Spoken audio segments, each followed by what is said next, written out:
Tentara nggak boleh senyum. Balik lagi di Faizal Permana Channel. Sebenarnya gue males bahas politik, tapi khusus yang ini kayaknya gue udah harus speak up. Mari kita mulai dengan sebuah montase. Di satu sisi kita melihat Kang Deddy Mulyadi dalam elemennya berjualan di lumpur, memeluk seorang perempuan tua yang menangis. Setiap geraknya dibingkai sempurna untuk kanal YouTube-nya. Di sisi lain kita melihat Kang Deddy Mulyadi dihujani kritik, tajuk-tajuk berita tentang konfliknya dengan FPI, kebijakan kontroversial mengirim siswa ke barak militer, hingga tuduhan KDRT dalam perceraian yang berantakan. Ini memunculkan sebuah pertanyaan sentral, apakah pria ini pahlawan rakyat sejati, seorang juru selamat di era digital, ataukah ia adalah pemasar politik yang canggih yang pernah dimiliki Indonesia? Seorang alkemis yang mampu mengubah penderitaan publik menjadi emas elektoral. Laporan ini membedah personal branding politik Kang Deddy Mulyadi yang dibangun dengan sangat teliti. Kita akan menelusuri perjalanannya dari seorang aktivis sederhana menjadi seorang demigod digital. Menganalisis formula di balik daya tarik populisnya, kontroversi yang secara paradoks justru mengobarkan ketenarannya, dan mitos kuat nyaris mesianik yang mengangkatnya ke level yang lebih tinggi dari sekedar dunia politik biasa. Kita akan menjelajahi bagaimana ia memerintah bukan dari kantor megah, tetapi dari sebuah channel YouTube dengan klip-klip viral sebagai surat keputusan.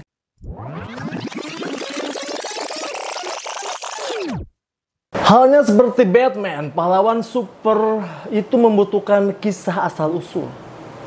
Iya kan? Narasi Deddy Mulyadi diramu dengan sangat baik.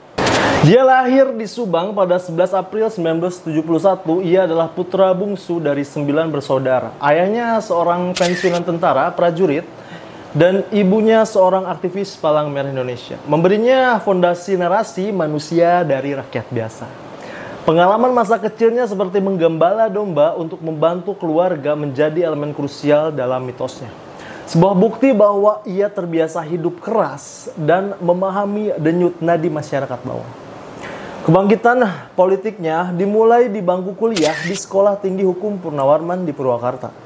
Disinilah ia mengasah taring kepemimpinannya sebagai aktivis. Puncaknya saat ia menjabat HMI cabang Purwakarta pada tahun 1994. Ini membangun kredibilitasnya sebagai pemimpin yang ditempa dalam perjuangan bukan terlahir dengan sendok perak. Karir politik formalnya adalah sebuah pendakian yang cepat dan terukur. Dimulai dari menjadi penulis pidato untuk Ketua Partai Golkar Purwakarta, ia kemudian terpilih menjadi anggota DPRD Purwakarta di tahun 1999 hingga 2004. Naik menjadi wakil bupati 2003 hingga 2008 dan akhirnya mencapai puncak kekuasaan sebagai Bupati Purwakarta. Lintasan ini menunjukkan ambisi dan kelihayan politik yang tajam sejak awal. 2 periode masa jabatannya sebagai bupati berfungsi sebagai laboratorium terkontrol untuk menguji dan menyempurnakan personal branding politiknya. Disinilah formula KDM mulai terbentuk. Sang pejuang budaya, ia membangun personal brandingnya melalui fokus yang kuat pada kebudayaan Sunda. Ini bukan sekedar kebijakan, melainkan sebuah pertunjukan. Ia menggagas berbagai festival yang memecahkan rekor muri, mulai dari pawai tumpeng, egrang, hingga lampion. Ia mewajibkan juga penggunaan pakaian adat Sunda dan mempromosikan kesenian lokal. Langkah-langkah ini memposisikannya sebagai penjaga identitas dan kearifan lokal. Sebuah peran yang sangat beresonansi di tengah arus globalisasi.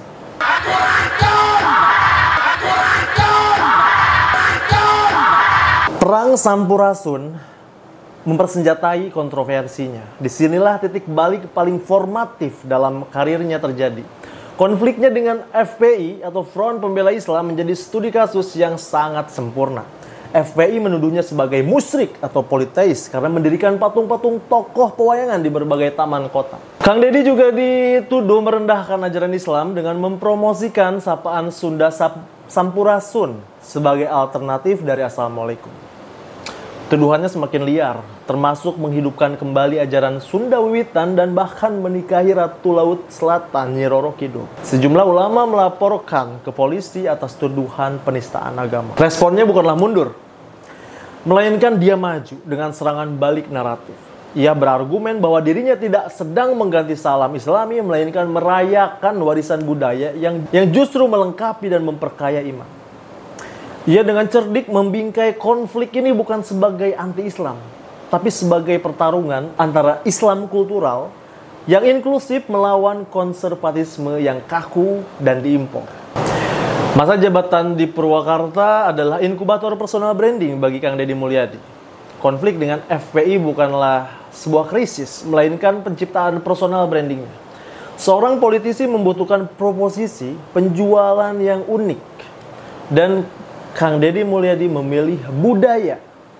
Sebuah personal branding yang diperkuat oleh adanya antagonis yang jelas, dan FPI dengan reputasi nasionalnya adalah musuh yang sempurna. Dengan membingkai perdebatan Sampurasun versus Assalamualaikum, ia menciptakan konflik simbolis yang kuat dan mudah dipahami. Hal ini memungkinkannya untuk mengkonsolidasikan basis pemilih Sunda yang moderat dan sadar budaya yang merasa identitas personal brandingnya terancam.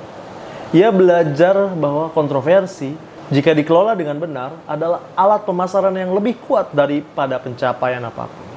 Ia tidak hanya memenangkan perdebatan, ia memenangkan identitas personal branding yang akan membawanya ke panggung nasional.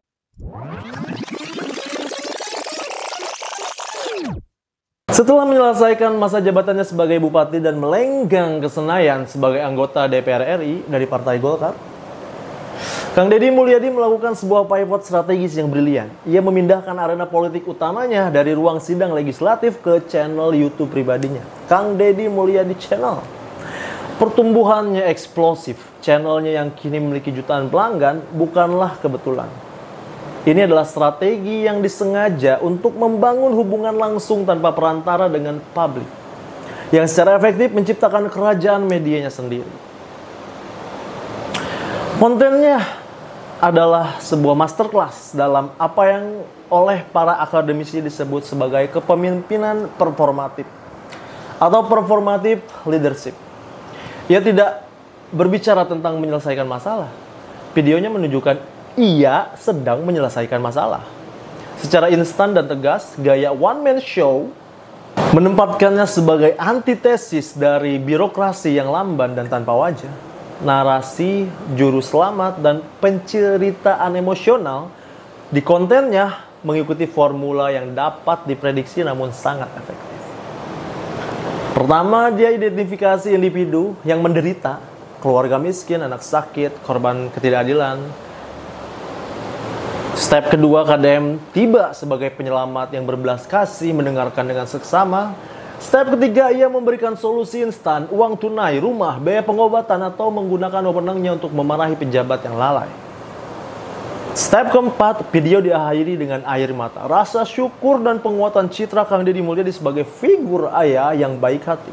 Slogan Bapak Aing dan dedikasi membahagiakan orang miskin menjadikan janji inti personal branding. Yang akhirnya muncul zona abu-abu etis, yaitu komodifikasi penderitaan. Disinilah analisis kritis diperlukan. Ada argumen kuat bahwa kontennya meskipun tampak mulia, terlibat dalam komodifikasi kemiskinan. Konten tersebut mengubah penderitaan manusia yang nyata menjadi konten viral yang melayani tujuan politik. Membangun personal brandingnya pribadi, muncul pertanyaan etis tentang dinamika kekuasaan yang terjadi ketika seorang politisi kuat mengarahkan kamera ke warga negara yang rentan. Studi akademis tentang strategi YouTube-nya menyoroti penggunaan konsep-konsep seperti ingratiation atau agar disukai, self-promotion agar tampak kompeten, dan exemplification atau agar dianggap unggul secara moral. Ia dengan sadar menggunakan platform media sosial untuk mempresentasikan dirinya sebagai wakil rakyat yang transparan, bertanggung jawab, dan memihak kepada rakyat. Inovasi Kang Deddy Mulyadi sejatinya adalah penciptaan pemilih parasosial. Basis kekuatannya tidak dibangun di atas loyalitas partai atau makalah kebijakan, tetapi pada ilusi hubungan emosional personal yang dipupuk melalui jutaan interaksi di layar gadget kalian. Politik tradisional bergantung pada perantara seperti partai dan media massa. Channel Kang Deddy Mulyadi menyingkirkan personal brandingnya semua itu. Jalur langsung ini memungkinkannya untuk mengkontrol narasi sepenuhnya. Membuatnya sebagian besar kebal terhadap pemberitaan negatif dan media tradisional. Aliran video perbuatan baik yang tak henti-hentinya menciptakan bias emosional yang luar biasa kuat, membuat kritik objektif sulit menembus persepsi para followersnya. Ikatan emosional yang lebih kuat daripada pilihan politik yang rasional pengikutnya bukan hanya konstituen, personal brandingnya adalah penggemar, pembela, dan bagian dari komunitas digital yang ia pimpin. Ia tidak hanya menggunakan media sosial, ia telah secara fundamental mengubah permainan politik di ranahnya. Kantornya adalah YouTube, konstituennya adalah pelanggannya atau subscribernya, dan surat keputusannya adalah unggahan videonya.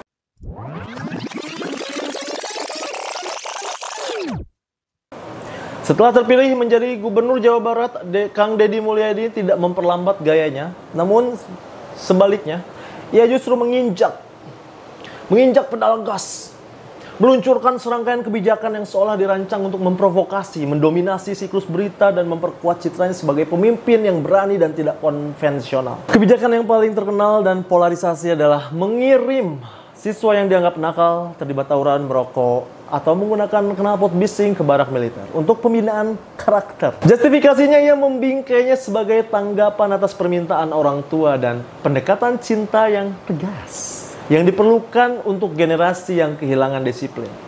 Ia berargumen lebih baik bertindak meski beresiko, salah daripada tidak berbuat apa-apa. Ia bahkan mengklaim mendapat dukungan dari Menteri Hak Asasi Manusia saat itu. Kritik keras tentunya ada. Kebijakan ini menuai kritik tajam dari para ahli pendidikan, Komisi Perlindungan Anak Indonesia atau KPAI, dan sesama politisi. Para kritikus berpendapat bahwa ini adalah solusi simplistis yang tidak menyentuh akar masalah. Beresiko melakukan militerisasi pendidikan dan menciptakan budaya ketakutan di kalangan siswa. Mereka menilai pendekatan edukatif lebih tepat daripada mengirim anak-anak ke lingkungan militer. Seolah tidak cukup dengan satu kontroversi, Kang Deddy Mulyadi meluncurkan serangkaian kebijakan lain yang dengan cepat menjadi buah bibir, seperti vasektomi untuk bansos, sebuah wacana untuk menjadikan vasektomi sebagai syarat bagi kepala keluarga pria untuk menerima bantuan sosial. Lalu ada perang melawan pekerjaan rumah dan wisuda, melarang pekerjaan rumah dan acara wisuda sekolah yang mewah dengan alasan bahwa belajar harus tuntas di sekolah dan sumber daya keluarga tidak boleh dihambur-hamburkan. Lalu larangan motor dan ponsel, melarang siswa di bawah umur membawa sepeda motor dan ponsel ke sekolah.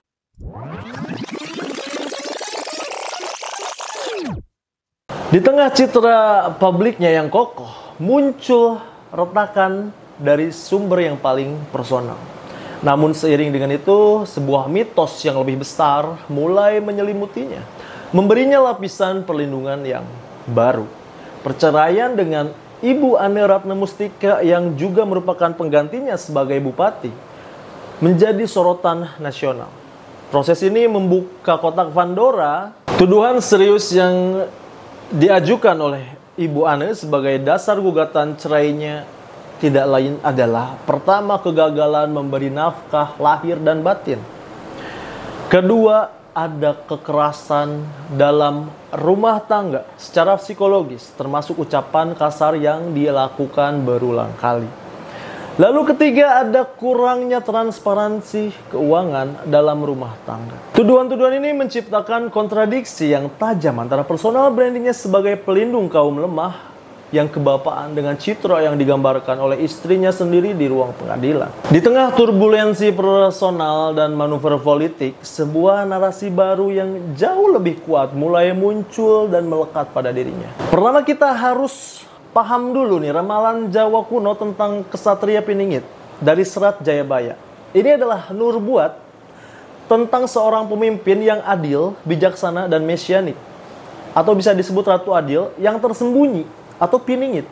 dan akan muncul di masa kekacauan atau zaman kala bendu untuk menyelamatkan rakyatnya. Ciri-cirinya antara lain berasal dari kalangan biasa, mengalami banyak penderitaan dan kesalahpahaman, memiliki hubungan erat dengan rakyat jelata, serta merupakan sosok yang penuh keadilan dan welas asih. Cocok logi sudah pasti dilakukan oleh para warganet. Sebagian besar publik, terutama di ruang digital, mulai mengasosiasikan Kang Deddy Mulyadi dengan figur ini. Asal-usulnya yang sederhana dan cocok dengan narasi Ksatria Piningit.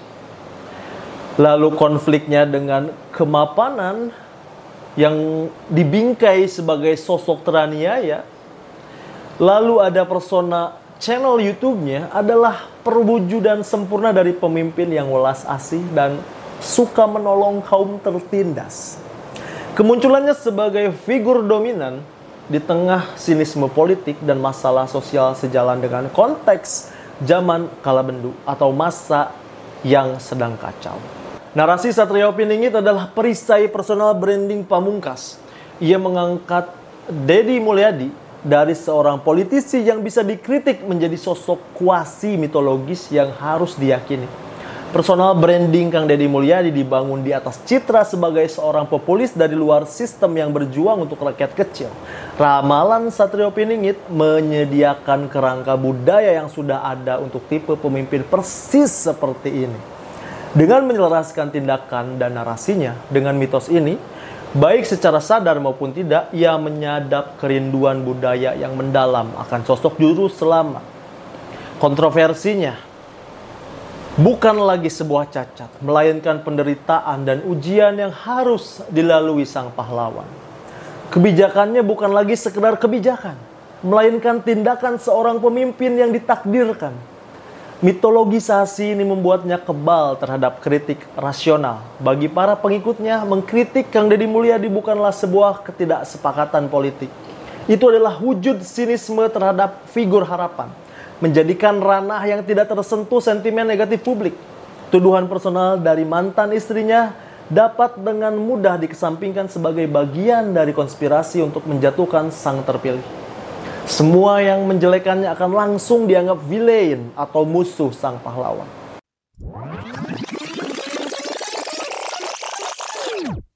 Kang Deddy Mulyadi adalah figur modern dari wajah politik yang sangat kompleks. Ia adalah seorang ahli strategi populis yang brilian, seorang pejuang budaya yang cerdik, seorang master landscape media digital yang tak terbantahkan, dan seorang pemimpin yang metodenya tidak dapat disangkal. Dia menjadi sangat efektif, bahkan too good to be true. Ia adalah produk pada zamannya. Seorang politisi yang memahami bahwa di abad ke-21, orang yang mengkontrol narasi di media sosial memegang kekuasaan yang lebih besar daripada orang yang mengkontrol perdebatan di parlemen. Video ini tidak akan berakhir dengan vonis sederhana baik atau buruk. Sebaliknya, pertanyaan ini akan dikembalikan kepada kalian, para netizen atau warganet sekalian. Saat kita menyaksikan fenomena ini, apakah benar kita sedang menyaksikan kebangkitan besar sang Ksatria Piningit dan akan ada happy ending di kemudian hari, ataukah ini hanyalah sebatas personal branding yang jenius dari seorang tokoh politik? Jawabannya seperti biasa, ada di tangan kalian dan ada di layar gadget kalian. Biasakan manfaatkan kolom komentar untuk berdiskusi secara sehat menggunakan bahasa yang sopan. Aku akhiri video kali ini. Silakan tulis di kolom komentar video apa lagi yang mau aku bahas. Aku Faisal Permana pamit. Jangan lupa share, like, and subscribe channel ini agar terus berkembang dan terus memberikan manfaat untuk kalian semua. Sampai jumpa di live-live selanjutnya. Sampai jumpa di video-video selanjutnya. Aku Faisal Permana pamit, dan akhirul kata aku ucapkan wassalam.